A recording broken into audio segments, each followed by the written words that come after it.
Good evening, and thank you for attending tonight's Your Child and Healthy Relationships webinar. We're glad you're here. After the presentation, please stay on for the Q&A session, and please take a few minutes to complete the survey. The link will be in the chat. If you need to process any of the subjects discussed tonight, or you're looking for resources for yourself or your family, feel free to call the Ohio Health Sexual Assault Response Network of Central Ohio's helpline at 614-267-7020. We've also created a document with all of the various school districts' contact information for you. To access it, just scan the QR code on your screen. Again, welcome to the seminar. Hello, good evening. My name is Eliza Sabo.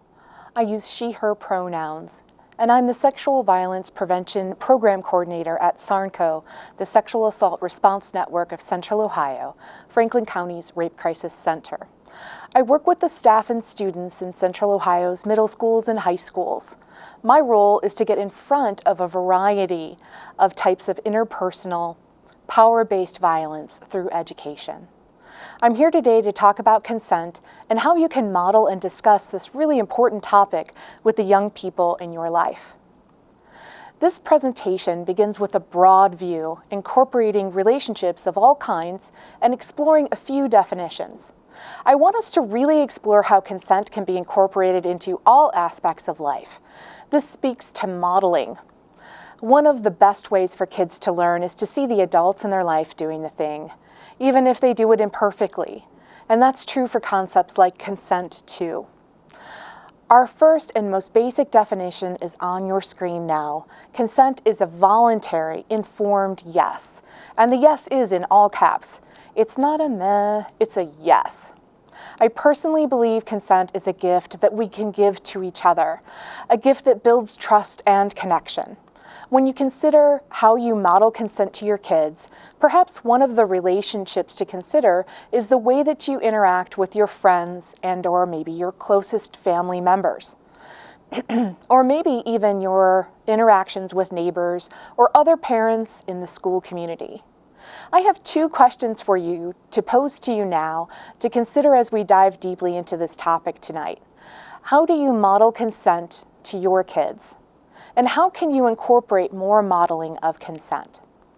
For example, my best friend texted me last week and asked if I had the emotional bandwidth to listen to her decompress about a bad day.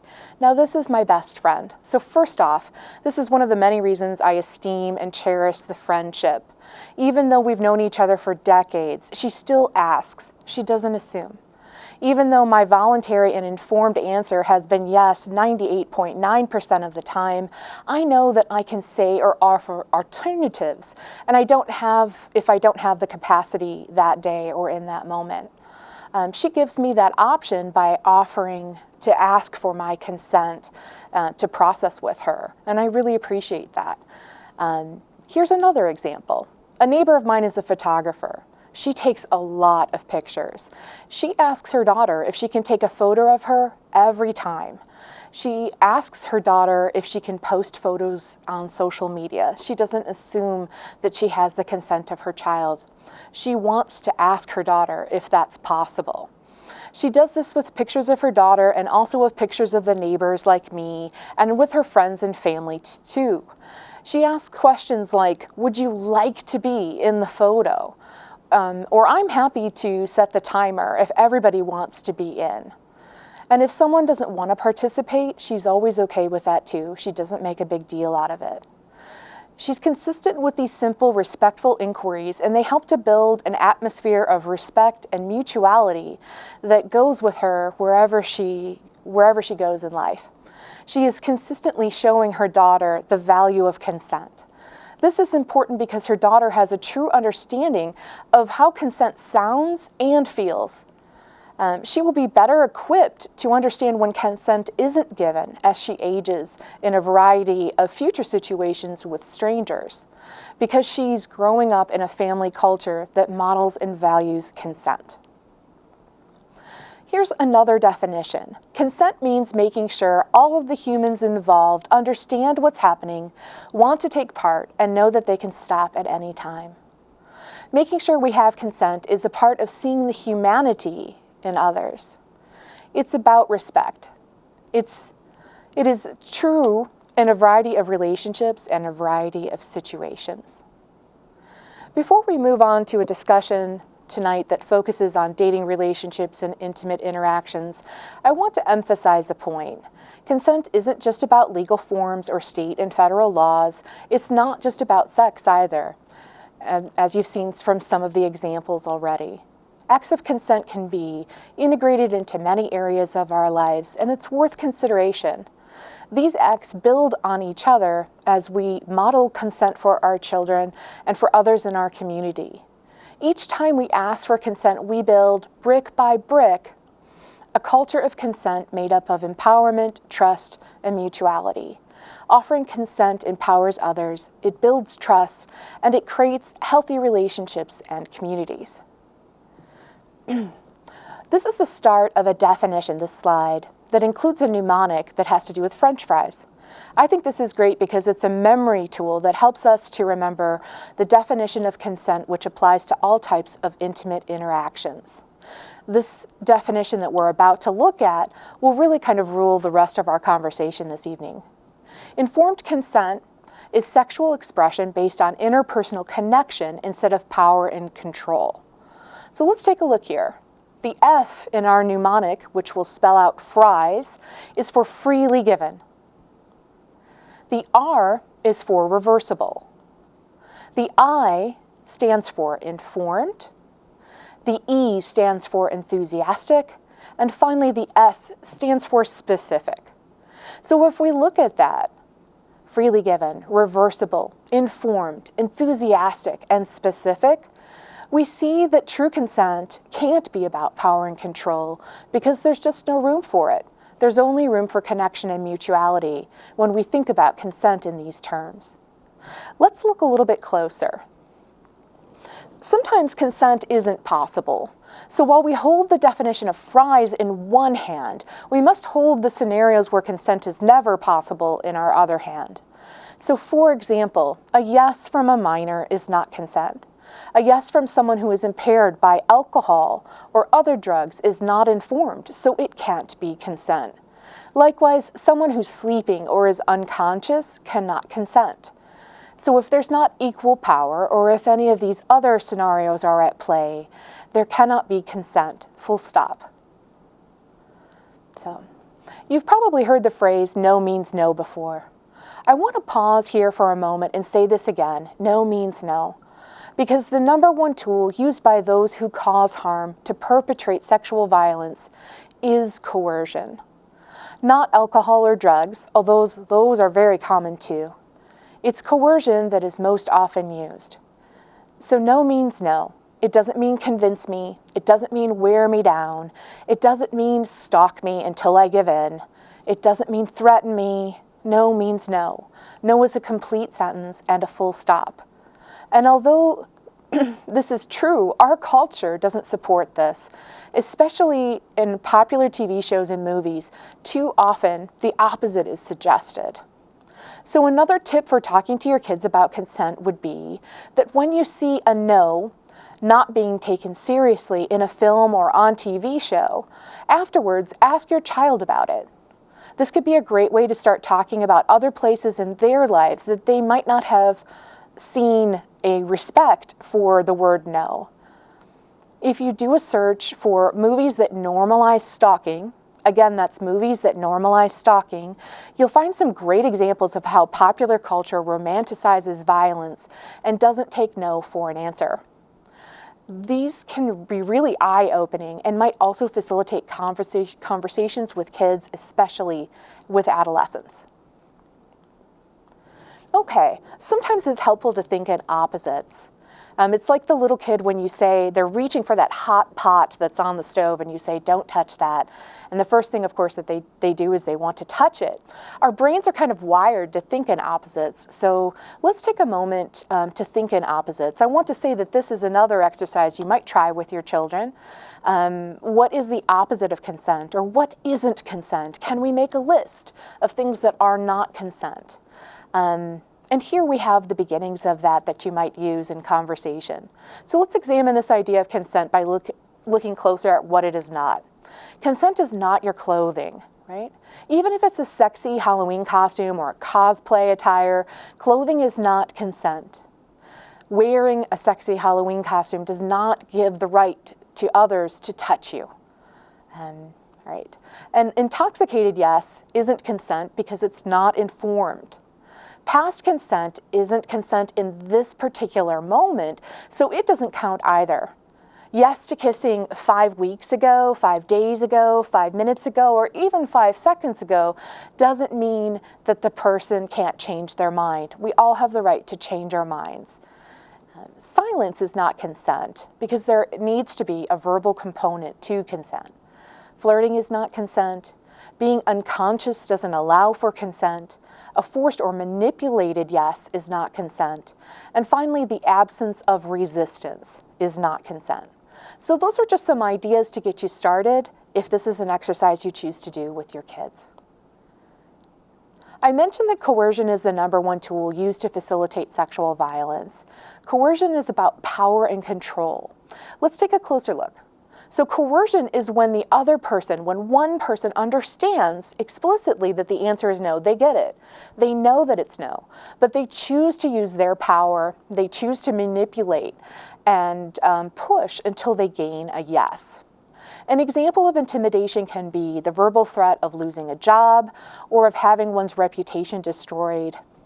In intimate partner relationships and adult relationships, it can also be using leverage such as children or pets to coerce someone to submit against their free will. So there's an example from the adult world. But here are 2 examples that come up a lot with the teens that I work with. I hear something that sounds a little bit like this quite often. You can have sex with me or not, but if you don't, I'm going to tell everyone that you did anyway, and I'm going to put it out there on social media and in the hallways. Sadly, that happens quite often. Something else that I often hear are, you're just lucky that I hold your hand at school and that I asked you to this dance. If you're not with me all the way, then I'm leaving and you'll have no one. I think it's important that we talk to kids about coercion, especially as coercion impacts and intersects with consent, because coercion can make one think, or make you think, that you have to have sex with someone. This in and of itself makes it a topic that's worthy of discussion. All right, if we think back on the Fry's mnemonic that we learned a few slides ago, freely given was our first phrase. If someone agrees to an activity under pressure or intimidation or threat, it isn't considered consent because that yes was not given freely. All right, and finally in review, when there is equal power, the consent is possible, but in unequal power situations, consent is never possible. Earlier I mentioned that no means no. And now that we've chatted a little bit about consent, I want to take a moment to step back and review and say consent is a binary. The definition we've reviewed today doesn't leave room for maybes. A maybe is a no because maybe is not an enthusiastic yes. An enthusiastic yes is a part of our Fry's definition. The only true yes is enthusiastic, informed, specific, and freely given, and even this consent is still reversible. Real consent means everyone can change their minds when they want to. This is usually where the conversation about consent ends, but I don't think it's enough. Realistically, if we've had conversations with our children about what consent is, we need to take it another step further and talk about what it sounds like. What do you say in the moment to each other? What does an enthusiastic yes really sound like? While this phrase on this slide is correct. Nobody says this. No one would ever say this. But here's the thing, no one says much about this topic. And that leaves our teens and our young people not knowing how to gain consent in the moment. When the hormones are raging and they're excited that that person they've had a crush on feels about them how they feel about them. In those first few moments of touching or kissing, it's hard to think straight about consent and what words you might use to make sure that you have consent. And so this is a chance for us to engage with our kids. As young adults begin to touch and kiss and explore their own sexualities, they may not know what to say or ask. We generally don't talk about things, but they're really important. They're not usually included in TVs or movies either, so it's not something that your child has likely seen. So how can our kids know how to be sure they have consent if they've never seen it and they've never heard it? How do they know what to ask for or to say? So as you talk to your kids, I encourage you to brainstorm with them about what consent might sound like, so they can have time to think about phrases and questions that might work for them and sound genuine in the moment. As silly as it might be to brainstorm this, I think it would be really important that they've thought this through before they start to give consent in relationships that they're involved with. So here are some simple examples. Can I? Or may I? A pro tip here, if your child is dating a book nerd, go with may I. What would you like to do next? Is that okay? Right? And I want to stop here for a second and just say, these are really simple questions, very simple phrases. But again, in the moment, it can be hard to think of them if you haven't sat down when you're in a more regulated state of mind to consider them first. Okay, I've got a couple more examples to get us started here too. Do you want to try X or Y? Are you comfortable? This is a beautiful question. Are you comfortable? Because we should want our partners to be comfortable. And the next one is a reminder. It's a statement. We can stop at any time. Do you want to go further? And then a final one, just to get you thinking. If you're into it, we could X or Y. So these are just some ideas to get you started. I know that some of the suggestions I made today might feel uncomfortable. I get that, I do. This is not the easiest topic to speak about. And I want to say that if one of the exercises is particularly appealing to you and you would like to have that conversation with your child, but you just don't know where to start, you might think about other people in your child's life who could have that conversation with them. I remember my aunt having a conversation with me about consent, and that meant the world to me. And it was a conversation that neither one of my parents felt very comfortable having. And it wasn't that we weren't talking about sex or we weren't talking about other tough topics. We were, but the conversation about consent in particular was tough. And so my aunt had that conversation with me. If you need support or resources for yourself or for your child, please don't hesitate to reach out to SARNCO's 24-hour helpline at 614-267-7020. We're going to look at some questions now in the chat. So if you have any questions, if you're viewing tonight and have questions that you would like for us to answer, please feel free to type them in the chat. We would love to hear what you have for us tonight. One of the things I wanted to ask you about is, how do you bring up the topic of consent with your child, especially with middle schoolers? I find it's a lot more difficult with middle school students because they're kind of at that age where they're not quite elementary, so they're still kind of littles, as I like to call them, but they like to think they're older. And so they think, oh my goodness, I just don't feel comfortable with that topic, especially talking to my mom or dad. So how could you start bringing the topic up in a kind of invasive way for them Sure. makes it feel more comfortable. Right. You don't want to be like, pass me the butter. Oh, and let's talk about consent. Absolutely. No one wants to Absolutely. do that. I think one way is to kind of meet them where they're at. And where they're at is often social media. A really great example on TikTok was there was a TikTok challenge that was to kiss your best friend. And you were meant to sneak up on your best friend and give them a kiss. And so it's an interesting conversation, I think, to have with young people, even at the middle school level. Like, do you see any problems with this TikTok challenge? Or, I see that it had a lot of popularity, but it doesn't sit right with me. How does that feel for you?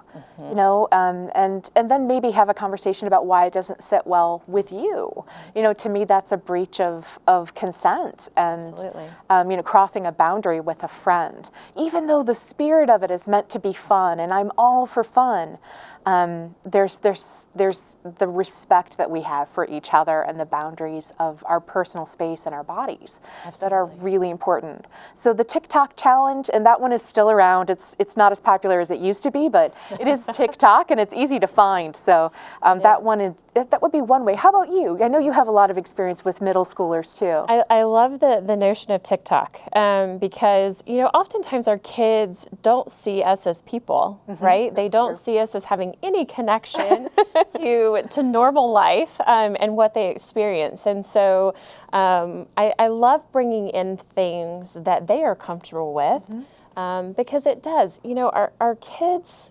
they build up these walls, especially when they get into the teenage years. Right. And it is so difficult to break down those communication barriers, to be able to have those discussions. And so I find that anytime I can bring in something, if they've watched a show and I know that they really enjoy following a series or things like that, I love to try and bring in those topics. And, a lot of the same prompts that you talked about earlier. What did you think about that? Right. As we're watching this, if that happened to you, like, how would that make you feel? Or if that happened to your friend, and really finding those little things that you can start bridging those conversation gaps. Absolutely. To get to those tougher topics in a non-invasive way. Right. That's really cool. TV, movies, books are another good one. Reading a book with your child. There are so many wonderful books out there that talk about these concepts of boundaries and consent and healthy masculinity. And if you have the time to listen to the audiobook or read the book with your child, it can be a great bonding experience to, drive to Starbucks and grab some coffee and just sit down and have a book discussion that will probably turn into a conversation about these sorts of topics. Absolutely. I'm recalling a conversation I had with my son in the car, actually, as we were listening to the radio and talking about song lyrics. Song lyrics are a great one. Absolutely. Absolutely. Because sometimes, you can bridge that little gap with, what did they just say? I'm not quite sure I understood that. And of course, it's typically something that they're well aware of. So, but I love anything that we can do like that. So another question we have is, do you have some strategies for teaching young people the degrees of saying no? There's the polite way of saying no and removing themselves from the immediate danger. Yes, absolutely. I think it's important that we do understand the degrees, because in my presentation tonight, I talked about just saying no, and that should be respected. I also talked about the fact that our culture doesn't necessarily give that back to us, mirror that back to us in song lyrics, in books and movies and TV. And so it can be really deeply confusing. And if we've taught our children about consent and they've gotten to a place where they understand that their no should mean no, but that's not the reality. Correct. What do they do next? And so one thing that I think is important is that, the first no should just be a no. No with a period, and that should be respected. If that's not respected, then I think that we have to grow larger in our bodies, so our body language starts to speak for us too, and that we say no again. No, I said no and I meant it. Right? And there's this body language of the broader shoulders and the hand. And then there's also just a quick scan around to see what other bystanders might be there that might assist you if it were to escalate past that, right? And then it could be an ask for help if it was a situation where your second no isn't being understood or respected, then we need to look for help at that point. You know, and you brought up a great point with the body language, because that's something that I have talked to my students over the years when I was in a classroom as a principal, and even going in and working with students now, and with my own children. Pay attention to the body language. Yes. Because those nonverbal cues, that's a great segue into the conversations too with your children. That's true. About consent. It's like paying attention to those nonverbals. And some people, especially if it's someone that you're very close to, they may not feel comfortable with that definitive no. Right. And so you don't want to get yourself in a coercion situation. And so teaching kids about the nonverbals and about that body language, and to pay attention to when people are uncomfortable and respecting that. Right. But that comes from having that understanding.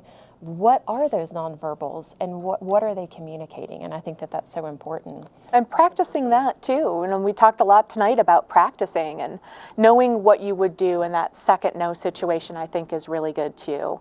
I know there's a teacher that I work with that has taught all of her daughters to be like, no. I said, no. And she's like, no, people really understand it when you get up in their face when they have disrespected your no in the first time. And I'm like, if that works for your kids, then that's great. Absolutely. Anything that you can do like that, I think, is wonderful.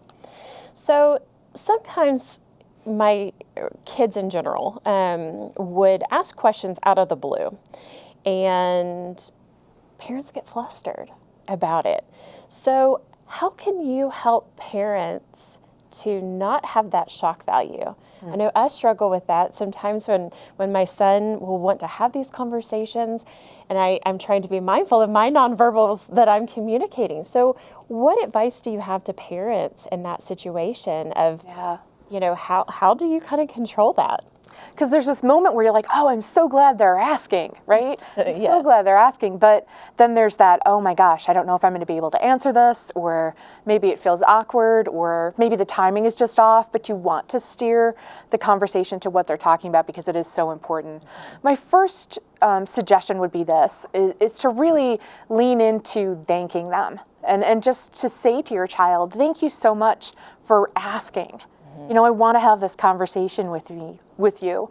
Tell me a little bit more about what you're thinking when you ask this question. Give me a little more context around your question so that we can really dig in. And that gives you a second to breathe in and out.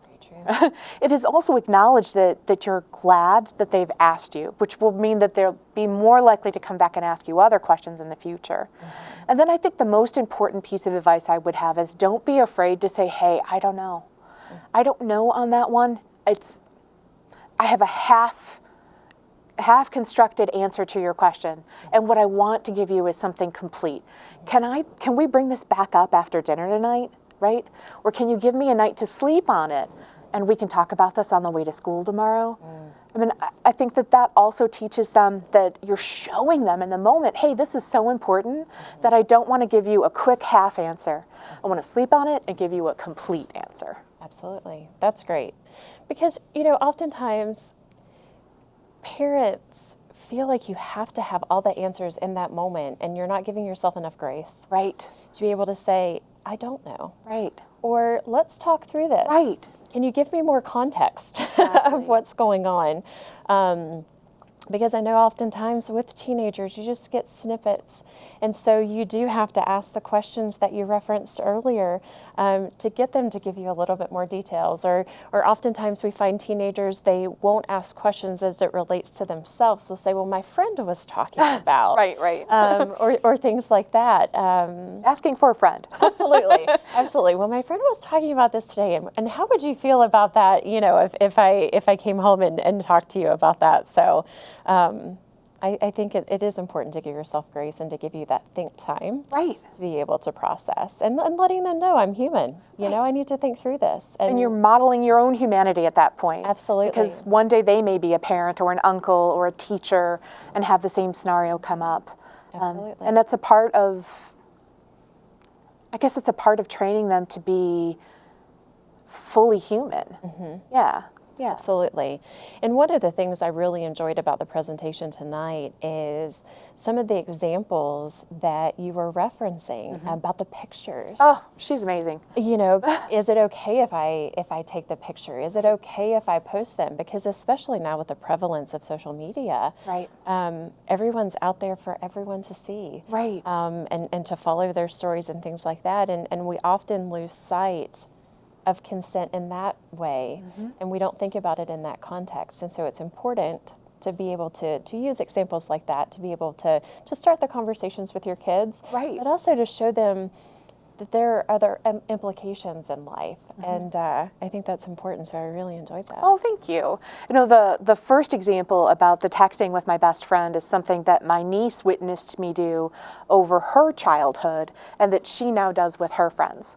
And so I feel like that's a win in my, Absolutely. Yeah, I never realized she was watching me, honestly, have those conversations, but they're always watching. Absolutely. And so that's why modeling again can be so important. Absolutely. And having those open and honest conversations and being a part of their lives too. Right. Again, kids often think that we're disconnected Yeah. from their lives. We are. And everything we are. Yes, we are. And even in schools, you know, I still feel like I'm disconnected sometimes, but it's great to be able to have those conversations and start building those relationships and breaking down the teenage barriers that often exist. Right. So very excited about that. The prompts that you gave us tonight, I'm looking forward to working with them. Good. I'm glad. It was my pleasure. Absolutely. Do we have any other questions? We do not. Okay. Very We good. do not. So thank you guys so much for attending tonight's seminar. And again, if you need support or resources for yourself or your child, please don't hesitate to reach out to SARNCO's 24-hour helpline at 614-267-7020. And we've also created a document, again, with all the various school districts' contact information for you. To access it, just scan the QR code on your screen. Finally, we hope that you have found value, knowledge, and inspiration in this session. We've placed a short survey link in the chat, and we'd love to get your feedback. Thanks again, and enjoy the rest of your evening.